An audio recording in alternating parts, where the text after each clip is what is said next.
The next question from Afia, India. Is COVID-19 a punishment from Allah or is it a test? If it's a punishment, then what new sins have we done in this era which even our ancestors haven't done, that has made Allah angry with us? Let me first tell you the basic guideline and outline, that whenever there is a calamity, whether it be an epidemic, whether it be a pandemic, whether it be floods, whether it be rains, whether it be an earthquake, any calamity, it can either be a punishment or it can be a test. If the people are sinful, then most probably this is a punishment for them. In that same area, there may be people who are very good, who are very pious, who may be praying 5 times a day, may be following the ahkam of Allah subhanahu wa ta'ala and the Prophet, and even they are affected.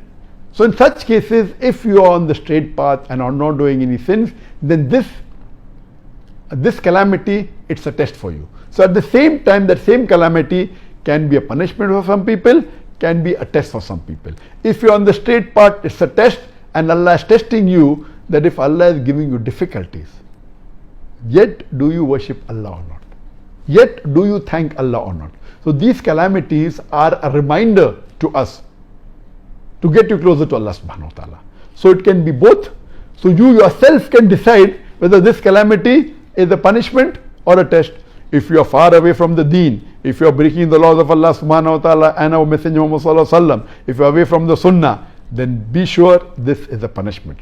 If you are on the straight path, you are offering 5 times salah, you have given the zakat, you are fasting, you are following the 5 pillars and all the ahkam of the Quran, then rest assured that this is a test for you. And as the beloved Prophet Muhammad sallallahu alaihi wasallam said, it's mentioned in Sahih Bukhari, volume number 7, hadith number 5734. Hazrat Aisha, may Allah be pleased with her, the wife of the Prophet, said that the Prophet said that Allah has sent the plague as a punishment on whom He wishes amongst the unbelievers. But for the believers, it is a blessing. And if the believers remain in that affected place of plague with sincere faith and agreeing that whatever happens will happen with the will of Allah, and having faith in the qadr, then he will get the reward of a martyr. This is mainly for plague, but can be extended to other diseases as far as the reward is concerned.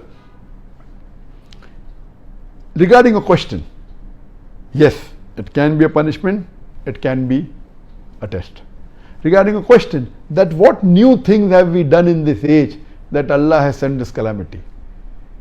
I mean, I believe the world every day is going far and far away from Allah subhanahu wa ta'ala. It's going more and more further away. And you see what was in the past, today is something different. The fayashi is increasing, the obscenity is increasing, the zina is increasing, homosexuality is increasing, and you see that there are many of the signs of the Akhir Zaman. On my Facebook, if you go, I am doing the signs of the ends of the world, and there are 3 sections to it. There is the minor signs and the major signs. The minor signs are divided into minor signs that have already occurred and minor signs that have not yet occurred for the end of the world. I finished the minor signs that have already occurred and minor signs that have not occurred. Inshallah, after Ramadan, I'll continue with the major signs of the end of the world, and there are 10 major signs which have got sub signs in it. And as the hadith says that there will be time when women would be clothed but would appear naked. They'll wear clothes, but actually they'll not be wearing clothes. And you find now today people, the ladies wearing dresses, they are so short, most of the body is seen, they wear transparent and all these things. So there is so much of fayash, there's so much of obscenity, there's so much of, and it's become more public. Previously, yes, maybe it was done on an individual level, it was done on a society level, but not in all over the world. Today, you can see on the television channels, you can see on the social media, you can see on the Facebook, you can see on the YouTube. So it has increased to epidemic level, pandemic level, because all the social media is available throughout the world. Therefore, I'm saying pandemic level. And we pray to Allah subhanahu wa ta'ala that may He keep away from all these major sins and also the minor sins, and save us from the punishment of Allah subhanahu wa ta'ala, and let us have faith in Allah subhanahu wa ta'ala, and let this be a test for us so that we come closer to Allah subhanahu wa ta'ala.